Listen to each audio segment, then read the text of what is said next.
విశాఖ ఉక్కు ప్రైవేటీకరణను ఆపడంతో పాటు ఫ్యాక్టరీకి భారీగా నిధులు సాధించడంలో విజయం సాధించామన్నారు ఎమ్మెల్యే గంటా శ్రీనివాస్. కొత్త సంవత్సరంలో ఆంధ్ర రాష్ట్రానికి కేంద్ర ప్రభుత్వం నుండి అన్ని శుభవార్తలే అందుతున్నాయన్న ఆయన విశాఖ అభివృద్ధికి మోదీ 2 లక్షల కోట్లతో శంకుస్థాపన చేసినట్లు తెలిపారు. అలాగే స్టీల్ ప్లాంట్కి 11,500 కోట్లను కేటాయించడం ఆనందదాయకమన్నారు. స్టీల్ ప్లాంట్ కాపాడుకోవడం కోసం తాము ఎంతవరకైనా వెళ్తామన్నారు గంటా శ్రీనివాస్.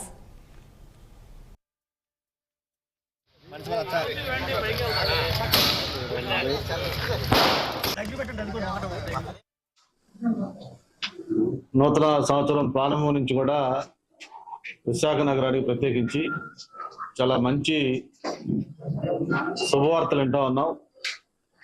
ప్రత్యేకించి మొన్ననే 8న గౌరవ ప్రధానమంత్రి గారు విశాఖపట్నంలో ఇంజనీరింగ్ కాలేజ్ గ్రౌండ్లో ఒక భారీ బహిరంగ సభ, దాంతోపాటు 2,10,000 కోట్ల రూపాయలు సంబంధించిన పనులకి శంకుస్థాపనలు మన గౌరవ ముఖ్యమంత్రి గారు అలాగే ఉప ముఖ్యమంత్రి గారు యువనాయకులు లోకేష్ బాబు గారి సమక్షంలో ఆ కార్యక్రమం చేసుకోవడం జరిగింది.